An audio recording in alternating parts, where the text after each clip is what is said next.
Nuestro destino de hoy es Colombia y con nuestra invitada el tema será la representación de los pueblos afrodescendientes. Colombia es un país donde al menos el 11% de la población se autorreconoce como afrodescendiente negro, raizal o palenquero. Hay regiones donde la población afrocolombiana llega casi al 100%. Sin embargo, esto no se ve correspondido en la forma en la que esta población es representada en las artes, los medios y la publicidad. ¿Por qué es tan importante pensar en representaciones más incluyentes y sobre todo dignas? Yo soy Marcela Vallejo y les doy la bienvenida a Imaginar el Fuego, conversaciones sobre lo afroamericano.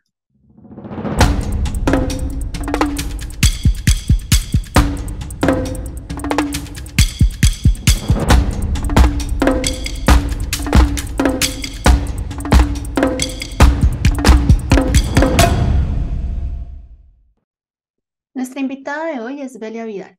Ella es escritora, gestora cultural y promotora de cultura. Escribió Aguas de Estuario, que está siendo traducido al inglés y al portugués. Es coautora de Entre Páramo y Estuario con Laura Cero y de Oír Somos Río con Godula Buchholz, que fue publicado también en Alemania en una edición bilingüe. Es columnista de la revista Cambio. Hizo parte de la antología Volver a Contar. Es fundadora y directora de la Corporación Educativa y Cultural Motete y de la Fiesta de la Lectura y la Escritura del Chocó, Flecho. Bienvenida, Belia. Muchas gracias por aceptar la invitación. No, muchas gracias a ti, Marcela, y a todo el equipo por invitarme a ser parte de estas entrevistas. Bueno, Belia, yo estuve leyendo tus libros y leo las columnas que escribes para Cambio hace ya un tiempo. Y lo primero que yo quería preguntarte es, ¿por qué el interés en la promoción y el fomento de la lectura? Bueno, para mí es muy importante trabajar por el desarrollo del pensamiento crítico. ¿Sí? Nosotros creemos desde el proceso que hacemos y desde que empecé a hacer este proceso, eh, que no tenemos no podemos reproducir esas formas hegemónicas e irrespetuosas de decirle a los otros y las otras qué es lo que deben hacer. Normalmente la gente llega al Chocó, a regiones como la mía, con sus ideas preconcebidas desde el centro del país, desde Bogotá o desde Medellín, y llegan con proyectos absolutamente claros para ellos. A proponerles vías de desarrollo, a proponerles rutas, formas de trabajo, oficios a las personas, y como si además las personas no tuvieran agencia y no supieran qué hacer con sus vidas.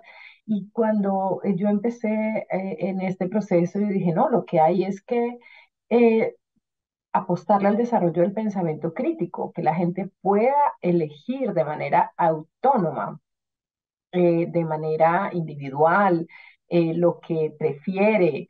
Y pues yo creo que la lectura, la literatura permiten el desarrollo del pensamiento crítico y permiten eh, ejercer la imaginación, ¿sí?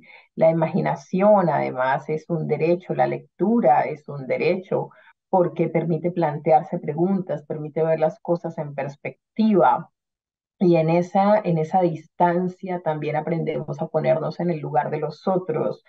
Y eso es fundamental en la construcción el pensamiento autónomo, crítico y creativo, que es lo que permite un ejercicio pleno de la ciudadanía. Y ahí yo lo que entiendo es también que la forma en que tú entiendes la promoción de la lectura, ¿no? El fomento y ahora lo que tú dices del pensamiento crítico lo haces desde una perspectiva afrocentrada, ¿verdad? ¿Cómo, pues yo le estoy poniendo ese nombre, ¿no? Me imagino que tú tienes otro, pero ¿cómo lo piensas desde ahí?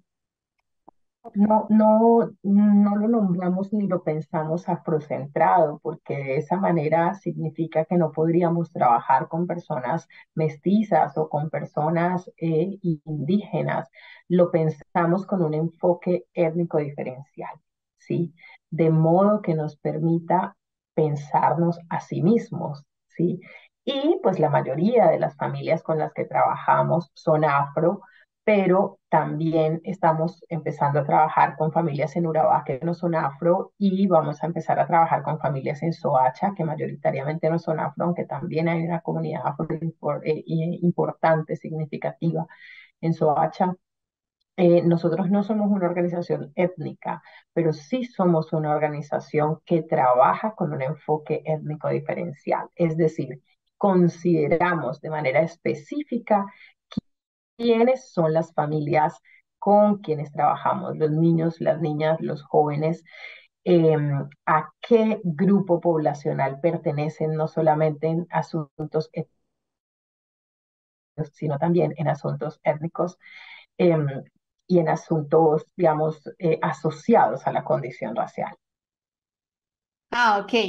Yo creo que me quedé pensando en ello por este libro de Para vernos mejor, en el que hablas de la promoción de la lectura en el Chocó, ¿no? Y quizá fue por ahí que me quedé pensando en ello, en especial de un apartado en el que hablas de la importancia de tener clara una raíz común de la afrodescendencia, que es la esclavización, ¿cierto? Sí, lo que ese libro, pues traigo un ejemplo de mi trabajo en el Chocó, pero ese libro se refiere a la representación afro en la literatura infantil y en los procesos de promoción de lectura en cualquier contexto, ¿cierto? Como la biblioteca, como los libros de literatura infantil han sido epicentro de reproducción de estereotipos, los procesos de promoción de lectura y cómo tenemos que romper esos estereotipos y ese racismo que se reproduce a partir de estas representaciones o en estos contextos. Eh, no aplica exclusivamente para el Chocó. Y digamos que eso es, yo digo que tengo varios sombreros, porque pues eso está asociado más con mi trabajo como escritora y pues como investigadora de alguna manera, que a mi trabajo como gestora cultural. Si bien, por supuesto, todo esto se mezcla, todo esto está ligado y esto se aplica y lo he aprendido además en este contexto por trabajar mayoritariamente con población afro, eh, no es exclusivo para el Chocó y no determina el foco del trabajo de promoción de lectura de manera exclusiva. Pero sí hago muchos talleres además con maestros, maestras sobre este tema, o sea, y que se nombran igual que el libro para vernos mejor, porque sí que necesitamos vernos mejor en los contextos escolares, vernos mejor en la literatura infantil, en la literatura en general y vernos mejor en los espacios bibliotecarios. Claro, ok, me queda más claro ahora que lo dices. Y entonces, algo que me gusta mucho de este libro y que yo he venido pensando también, Belia, es la importancia de la representación, ¿no? O de la representatividad también, ¿no? De verse representado, de reconocerse en las imágenes, en los productos culturales, ¿no? En las creaciones culturales, mejor para no usar esa palabra productos. Eh, y quería que quizá ahondáramos un poquito en eso, ¿no? Desde tu perspectiva y particularmente, por ejemplo, en el caso étnico, ¿no? Para ampliarlo. Ajá. Bueno, yo creo que con esto de la representación, la representatividad y la visibilidad, hay varias confusiones debido a las similitudes, a los significados de las palabras, ¿verdad? Yo normalmente cuando hablo de representación me refiero a eso que mencionabas, a la presencia en la literatura, en los espacios creativos, em, en particular, ¿cierto? En el arte, en el cine, en la televisión. Creo que ahí hay un trabajo muy importante que hacer del que voy a hablar enseguida, que para mí es diferente a que haya un ministro o una ministra afro, que haya un vicepresidente o una vicepresidenta afro, o personas afro en los espacios de poder, ¿sí?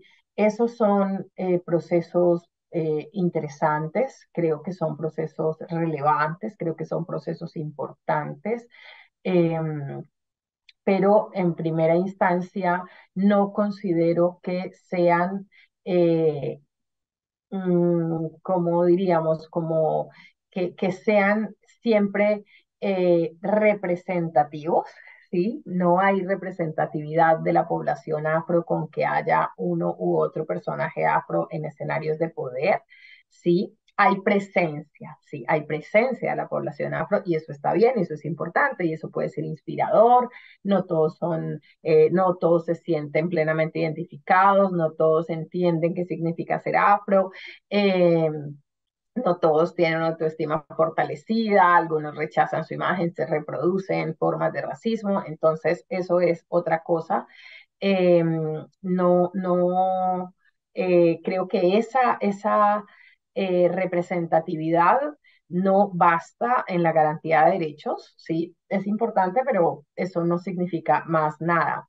Ahora, la representación en los medios, la representación en la literatura, la representación en el arte, es muy importante porque a partir de ahí se reproducen estereotipos y se reproducen formas de racismo, se legitiman las formas de racismo, se legitima la descalificación, se legitiman las prácticas hegemónicas de estereotipación, se legitiman las prácticas hegemónicas de subvaloración. El racismo es una suma de ideas, el racismo es una ideología, el racismo no son las prácticas, eso son prácticas racistas, sí, son prácticas excluyentes, pero el racismo se constituye en la percepción, en la concepción, en el modo en el que se ve al otro. Y entonces, cuando nosotros nos enfrentamos a libros, a literatura, pues sí, libros de literatura y de toda clase, a medios de comunicación, a publicidad que está reproduciendo estereotipos, estamos enfrentándonos a un sistema creativo, a un sistema mediático que legitima ese sistema de creencias, que legitima esas ideas, que legitima esa ideología racista que es la que ha reinado todo el tiempo. Entonces, no necesitamos una literatura que corrija, no necesitamos una literatura, digamos, que dé lecciones. Cuando hablo de que corrija, me refiero a que dé lecciones. No necesitamos una literatura que transforme la realidad, ¿sí? Y me refiero con realidad, pues a que hay cosas que pasan en los contextos y que pasan en cualquier ser humano. Es decir, no quiere decir que si tú escribes sobre gente afro, tienes que escribir que son buenos. Eso no se trata de eso, o que si tú vas a escribir sobre una situación de empobrecimiento en el Pacífico colombiano, vas a describir todo impoluto, vas a describir todo de manera perfecta. No, eso es igual de problemático que si te vas a otros extremos y a otros estereotipos. Hablo de narrar desde la condición de humanidad.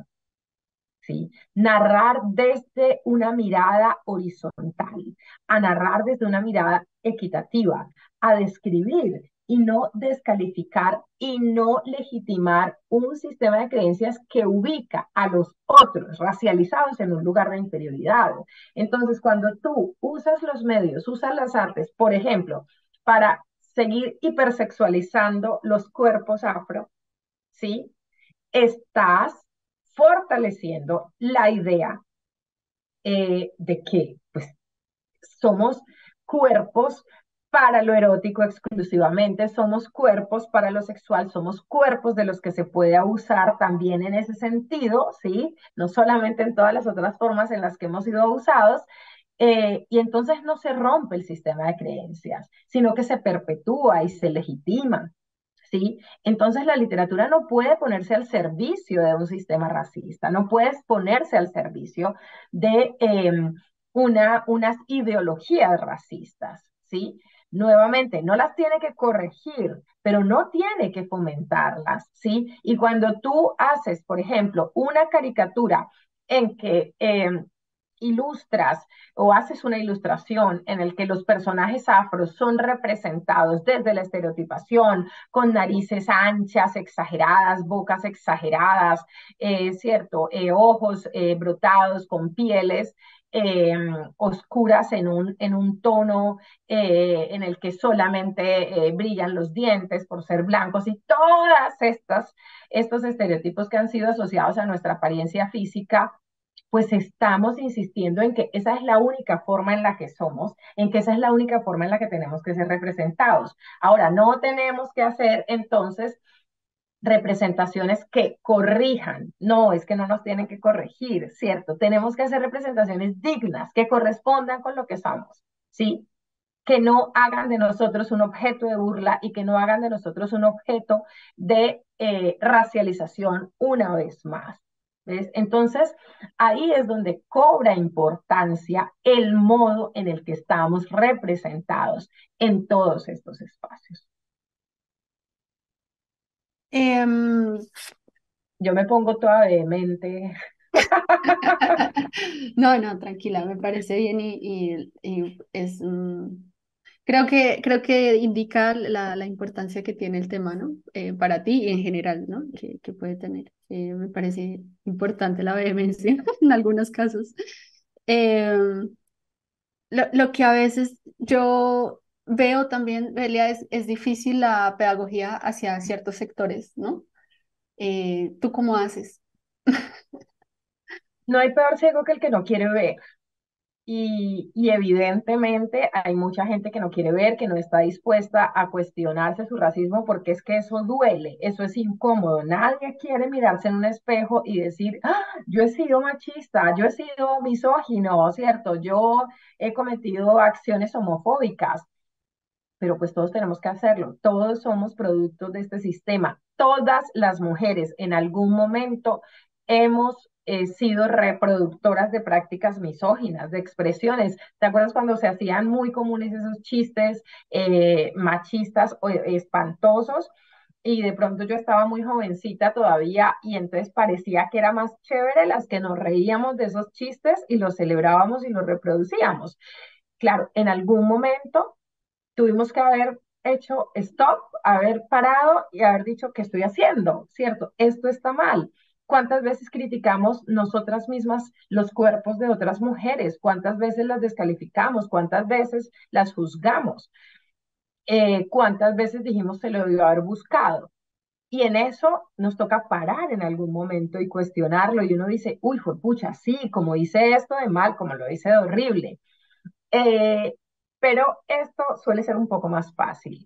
Nadie quiere parar y decir, yo he sido racista, yo he lastimado a otros, yo he dicho, yo he usado este tipo de expresiones, yo, sobre todo esto, yo miro a los otros racializados como inferiores. Yo los percibo como inferiores. Yo me siento inseguro cuando veo que viene un joven afro y me cruzo la calle. ¿Sí? Yo pensé que la persona que estaba ahí era la empleada del servicio y no la dueña del salón de belleza, ¿sí? Nadie quiere aceptar que esto está en su inconsciente, nadie quiere aceptar que convive con estas ideas. Entonces, pues yo no me desgasto en personas que no quieren, ¿sí? No, no me interesa hacerlo, no van a entender, si no lo desean hacer, no lo van a entender. No hay forma, no hay ningún argumento que sea válido frente a una persona que no está interesada en cuestionarse esto, ¿sí? Entonces, pues uno tiene que sembrar las semillas donde van a ser fértiles. Yo converso y escribo para la gente que está dispuesta a preguntárselo, que está dispuesta a incomodarse, que está dispuesta a tener estos momentos dolorosos, porque son dolorosos. Eso es básicamente lo que hago. Y sé que pues todavía sigue siendo poca la gente dispuesta y bueno, y ahí estamos, pero es necesario seguirlo haciendo. Sí, ahora que hablabas también de, de, qué pena, cantó mi gallito siempre me pongo nerviosa. Que estabas hablando de representación, recordé a Sabrina Fidalgo. Ella es una directora de cine afrobrasilera y ella tiene un corto que se llama Carnaval. Puedo estar confundiendo el nombre porque tiene una trilogía sobre el carnaval, pero creo que esta es esa. Y aparece en un momento la personaje dice, ¡ay, Dios! Y aparece Dios, pero Dios es una mujer negra que está fumando marihuana y que además quiere que la dejen en paz porque se quiere ir al carnaval, ¿no? Como no puedes solucionarlo tú, déjame, ¿no? ¿Por qué me estás llamando, no? Vete. Y hablábamos con Sabrina de cómo en ese caso, por ejemplo, había una transformación de la representación también hacia pensar eh, en términos del género, ¿no? De cómo ella estaba cruzando varias cosas ahí, de cómo además estaba un poquito desafiando la idea religiosa de un Dios perfecto que no come, no va al baño, ¿no? Bueno, ¿no? Esas No cosas fuman. que hace Dios, no fuma, no hace, no tiene sexo, bueno, ¿no? No baila. Y de cómo allí había, bueno, un juego también irónico, ¿no? Pero tan poderoso de poder imaginarse, en ese caso, una diosa y negra, ¿no? Y ahorita tú hablabas, te lo traigo todo esto porque hablabas de ejercer la imaginación. Y yo quisiera que nos hablaras un poquito de por qué es importante ejercer la imaginación. Tú no puedes materializar nada que no te imaginas. Antes de escribir una novela, te la imaginas. Antes de hacer un cortometraje, te lo imaginas. Antes de construir tu casa, te la imaginas. Antes de matricularte a hacer una carrera en la universidad, te lo imaginas. Antes de cambiarte de barrio, te lo imaginas. No podemos transformar nada sin la imaginación. Y nosotros que estamos en estos contextos de precarización, en estos contextos de exclusión, necesitamos constantemente la búsqueda del cambio de nuestra vida en términos individuales y de nuestra vida en términos colectivos. Todo el tiempo tenemos que estar buscando el bienestar y eso significa cambiar el lugar en el que estamos. Nadie puede cambiar el lugar en el que está si no se imagina un nuevo lugar. Y me refiero a un nuevo lugar en términos eh, no materiales exclusivamente. Si nadie puede dejar de ser analfabeta si no se imagina que puede leer, ¿sí? Nadie puede acceder a un sistema de salud digno si no se imagina que puede hacerlo, pero además que lo merece, ¿no? Entonces, todo pasa por la imaginación primero, absolutamente todo. Si vamos a comernos un plato de arroz y huevo, pues primero nos lo imaginamos. Yo me paso imaginando platos de arroz con huevo porque me encantan, ¿sí? Entonces, desde las necesidades fisiológicas que pasan por la imaginación, no solamente pasan por la sensación física. Sí, sentimos hambre, pero también nos imaginamos lo que nos vamos a comer y vamos a prepararlo o vamos a buscarlo. Sí, siempre decimos qué queremos y nos imaginamos, quiero pollo frito o quiero pescado, quiero todo el tiempo estamos imaginando. La satisfacción de las necesidades pasa por la imaginación, ¿sí? Y la garantía de derechos pasa por la imaginación. Hay que crearlo, ¿sí? Y los cambios de la realidad absolutamente pasan por la imaginación. Entonces, necesitamos despertar la imaginación, alimentar la imaginación. Es un detonante para la movilización. Sí, este programa se llama Imaginar el fuego, justamente. Sí. Eh, yo quería hablarte un poco también o quería que nos hablaras más bien un poco sobre tu escritura, ¿no?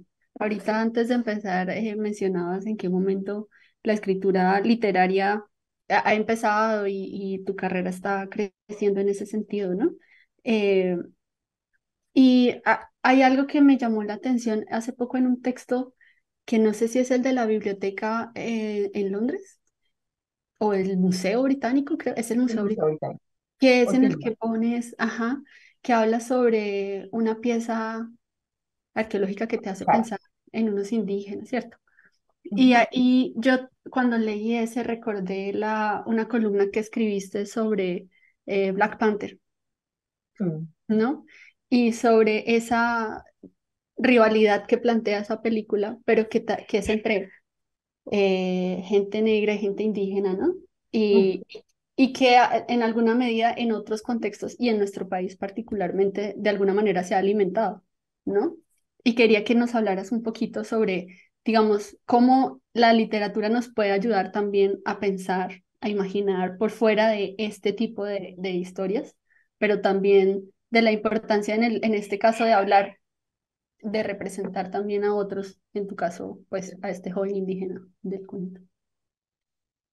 Bueno, pues yo, digamos, para mí la realidad indígena no es una realidad ajena. Sí, yo tengo dos bisabuelas en veras, aparte de mis bisabuelas y bisabuelos afro. Eh, pues de hecho se me considera una mujer afroindígena, y yo pues me siento también de esta manera. Eh, Aunque pues no creo que necesariamente tenga que andarme nombrando por ahí así, pero pues ambas cosas están en mí y y en mi familia siempre, siempre pues hemos tenido una relación muy cercana con personas indígenas y yo tengo amigos y amigas indígenas. En Veras principalmente, aunque también tengo amigas guaunas. Y, y entonces esto no es desconocido para mí, ¿sí? Y justo eso quise hacer en Otilio, porque no se trata de borrar los conflictos y las cosas que existen por la representación, ¿sí? O sea, por hacer una representación no quiere decir que entonces yo vaya a borrar el conflicto, un conflicto que existe, ¿sí? Ahora, ¿qué hago en la columna? Explico de dónde viene el conflicto, ¿sí? Y explico que nuevamente se nos está vendiendo ese conflicto. Es muy distinto a lo que pasa en el caso de Otilio, porque lo que yo hago en el caso de Otilio es poner ahí un conflicto que efectivamente existe, pero no en una condición de buenos y malos, ¿sí?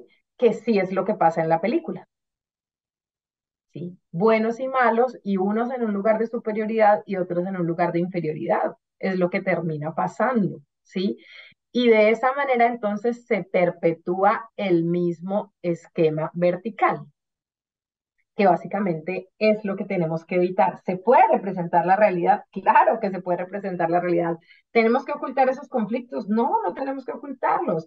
Hay ahí en ese cuento acciones racistas muy concretas, de afros a indígenas y de indígenas a afro, ¿sí? Acciones racistas que pues ocurren en la realidad. Es muy fuerte ahí, por ejemplo, en ese cuento, cuando eh, un personaje le dice a su esposa que siembre el guayabal para colgar el mico que parió, ¿cierto? Esa frase se la dijeron a mi tatarabuela. Sí, no, yo no me la inventé. Entonces, eso pasa, sí, eso pasa. A mi tatarabuela indígena, sí. Em, entonces, no se trata de ocultarla, hay que mostrarla, hay que ponerla en evidencia. El asunto es con relación a qué, ¿sí? Y si hago una valoración moral, normalmente además fuera de la justicia, ¿sí? Ese es el problema.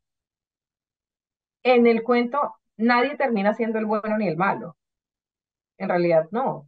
Nadie termina cayendo en la cuenta de su racismo. No, eso no pasa. Así no es la vida real. Sí, pero está ahí. Bueno, y pensando, digamos, en este contexto en el que tú estás, bueno, ahorita estás en otro país, pero me refiero pensando en Chocó, en Quibdó, tú decidiste volver a Quibdó. Y esta es una pregunta Ay, que, Solano. vaya Solano, ok. Eh, yo hablé hace unos meses, hace un año ya creo, con un artista brasilero que se llama Adriano Machado, y él es del nordeste brasilero. Y vive en un pueblito de lo que en Brasil llaman el interior de Bahía, ¿no? Que es como un pueblito que no es Salvador. Y yo le pregunté que él por qué vivía ahí.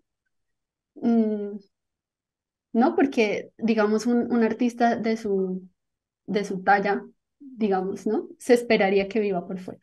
Y quería saber él, pues, por qué había decidido vivir en su... Y finalmente lo que él me dijo fue que era una decisión porque su obra se lo requería, ¿no? Por la forma en que él produce, pero que también no tenía por qué no vivir ahí, o sea, no había otra razón, ¿no? Y te la quiero hacer a ti porque yo creo que es común pensar que solo se puede hacer o solo se puede crear desde los centros, ¿no?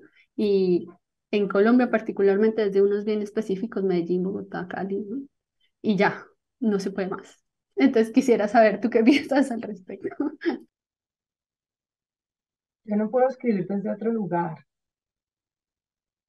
Sí, yo soy de Vallasolano, vivo en Quibdó ahora, pero estos 8 años me las he pasado viviendo entre Quibdó y Vallasolano, un tiempo en Quibdó, un tiempo en Bahía. En los últimos 3 años he tenido que viajar muchísimo y he pasado aproximadamente cada año entre 3 y 4 meses en Europa, como estoy ahora, por cuenta de mi trabajo. Eh, pero para mí la magia siempre está en volver a estar en mi casa, ¿sí? Y no porque esto me alimente la creatividad o porque mis historias tengan que salir de ahí o este sea el insumo eh, para escribir, pues porque además eso va conmigo y yo lo puedo llevar a cualquier lado, sí, yo aquí escribo un montón, de hecho, pues puede ser más cómodo escribir estando en Londres o estar en Berlín porque tengo quizá más comodidad, más estabilidad en las telecomunicaciones, más comodidad quizá con el clima.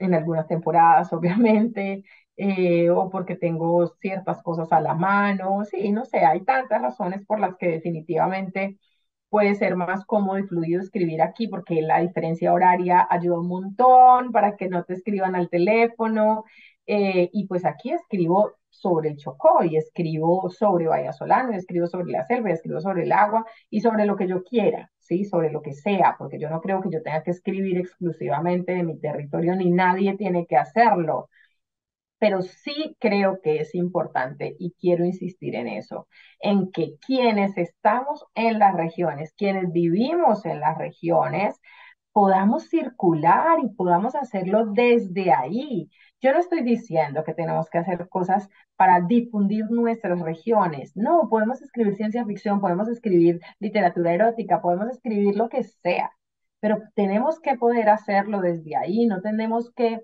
irnos al centro del país, no tendríamos que vernos obligados a seguir viviendo después de terminar una carrera, así como nos toca irnos para estudiar, ¿sí? Entonces pareciera que nos toca irnos para producir, que nos toca irnos para crear, que nos toca irnos para poder acceder a un empleo digno, que nos toca irnos para que la literatura pueda ser nuestra forma de vida, por ejemplo. Entonces, fíjate que hace poco me dijeron como, no, es que yo creía que tú me ofrecieron hacer un curso en una universidad muy prestigiosa y me dijeron, lo que pasa es que creíamos que tú vivías en Bogotá. ¿Por qué se les ocurre eso? Yo vivo en Bogotá, si además todo el tiempo estoy diciendo que vivo en Vallasolano, que vivo en Quibdó y que ese es mi lugar en el mundo. Eh, entonces es como, están haciendo mucha bulla. No, no se Ah, escucha bueno, nada, tranqui. perfecto. Entonces, eso no, espérame que se me fue la paloma. Entonces estaba diciendo, bueno, entonces no, pues no, no pude hacer el curso, no, porque al menos no por ahora, me dijeron que después lo podíamos pensar para hacerlo virtualmente, pero al menos no por ahora porque estaban haciéndolo considerando que yo vivía en Bogotá. ¿Para qué quieres una autora chocuana afro hablando de los temas que habla y la necesitas viviendo en Bogotá? ¿Sí? Eso habla de la mirada, eso habla del centralismo, eso habla de el lugar desde donde esperamos que se hagan las cosas. Eh, Y pues eso es excluyente y ha sido históricamente excluyente con la gente del Caquetá y con la gente del Amazonas y con la gente del Tolima y con la gente de la Guajira y con la gente de todo el Caribe y con la gente de los Santanderes. Las editoriales están en Bogotá y en Medellín. ¿Sí? Y si tú envías un manuscrito por correo, no va a pasar nada, no va a pasar absolutamente nada. Los talleres literarios están en Bogotá, Medellín y Cali. Las movidas culturales están en Bogotá, Medellín y Cali y además en 2 o 3 barrios, ¿sí? Y en este país que además funciona también la rosca y que lo malo de la rosca es no estar en ella, y que necesitas estar ahí codeándote con toda la gente, si no estás ahí entonces no funciona. ¿Acaso no es eso excluyente? ¿Sí? La feria más importante del libro en Colombia está en Bogotá, ¿sí? Y eso está muy bien y es una feria importantísima para toda América Latina y a mí me encanta estar y me encanta que se haga. ¿Cuántas veces alguien que escribe en las regiones tiene la posibilidad de ir a la Feria del Libro de Bogotá? ¿Cuánto cuesta? ¿Cuánto cuesta eso? Los tiquetes aéreos nada más desde Quibdó son una locura. O sea, perfectamente te puedes gastar un salario mínimo mensual comprando los tiquetes de ida y regreso, sin contar todo lo demás. Entonces, ¿qué posibilidades hay de que puedas acceder y publicar un libro? Sí. ¿Y tendríamos que tener el derecho? Claro que tendríamos que tener el derecho. Entonces, a eso me refiero cuando hablo de la importancia de descentralizar estos procesos. Por suerte lo hemos ido logrando con los eventos regionales del libro, ¿sí? Que ya somos una red grande de casi 20 ferias regionales del libro, por esfuerzos de gestores culturales que lo hacemos en cada una de estas regiones. Y esto se tiene que seguir fortaleciendo. Ahorita mencionabas algo que me parece importante y que me hizo pensar en alguien que yo creo que tú conoces, que es Yair André Coinú, que Ahí sí, participó, ajá, de la maleta, ¿cómo es? La maleta de relatos pacíficos, el ¿sí? maletín de relatos pacíficos. Esto. Él escribió un texto en el que hablaba de cómo normalmente se clasifica a los autores afro, ¿no? En una categoría especial en la biblioteca como autores afro. Pero además no solamente se hace esa categorización, sino que se espera unos temas particulares que traten, ¿no? Y que desarrollen. Y como si no se pudiera hablar de nada más, ¿no? Como si no estuvieran habilitados, autorizados para nada más, o si esa fuese su única posibilidad literaria. Y ahorita tú estabas mencionando esto y me parece como importante también, si lo podemos ampliar un poco, ¿no? De por qué hay esta idea y de se, es necesario, pues, de construirla. Mira, yo creo que esta situación plantea una dualidad muy tremenda, ¿sí? Porque nosotros y nosotras, claro, tenemos que llegar el día donde no seamos escritores afro o escritores afroindígenas, escritores indígenas o escritoras, mujeres, ¿sí? Sino que seamos autores y autoras y nada más, ¿sí? Y tendría que llegar el día donde no haya una categoría en la biblioteca sobre esto. Bueno, los libros no lo dicen, por suerte. O que no se espere que escribamos sobre esto o aquello. Pero hoy, ante el gran problema que tenemos de invisibilización, ante el gran problema que tenemos de negacionismo, del racismo, de negacionismo de de todas estas problemáticas, además, mm, necesitamos nombrarnos, ¿sí? Em, Entonces es una dualidad tremenda. Yo quisiera poder escribir de lo que sea, ¿sí? Y me siento en la capacidad de escribir de cualquier cosa.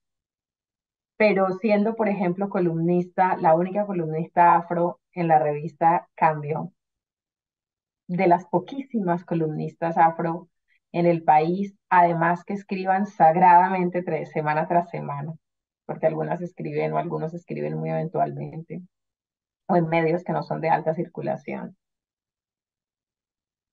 ¿Cómo hago para ignorar el contexto en el que vivo? ¿Cómo hago para no escribir sobre racismo?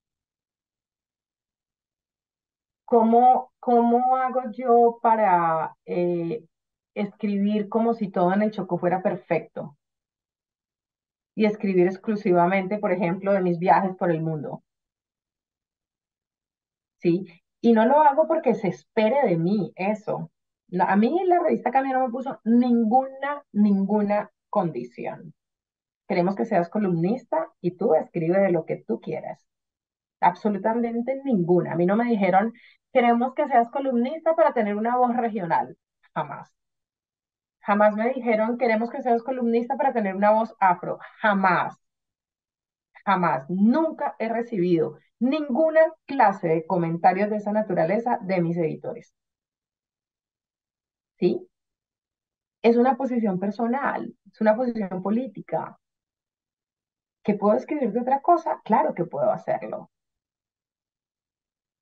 Pero yo decidí, por el momento histórico que me tocó vivir, por las condiciones en las que estoy escribiendo eh, estos temas.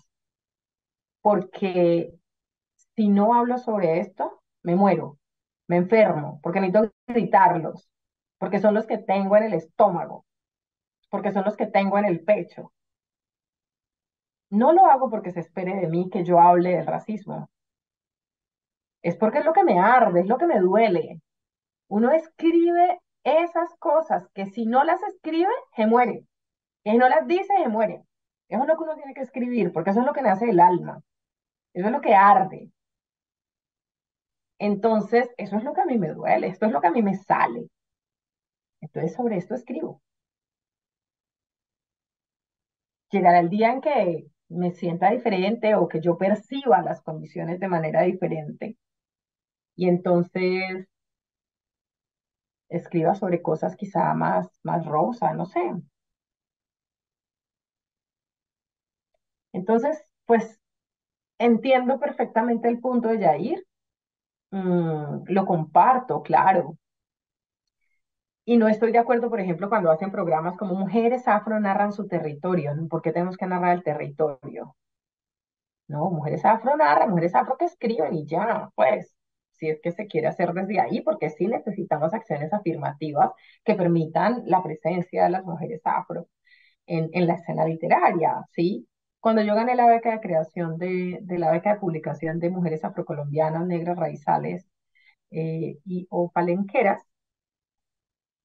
no tenía ningún requerimiento, ni que tenía que ser de este género, ni que tenía que ser sobre estas temáticas, jamás. Sí fue muy importante la beca de publicación, es muy importante la beca de publicación, porque seguramente eh, de otra manera no entras igual al mundo de la literatura, ¿sí? Entonces es necesario ese impulso, pero yo no encontré ningún condicionamiento. Lo que tiene este libro es lo que dicta mi deseo.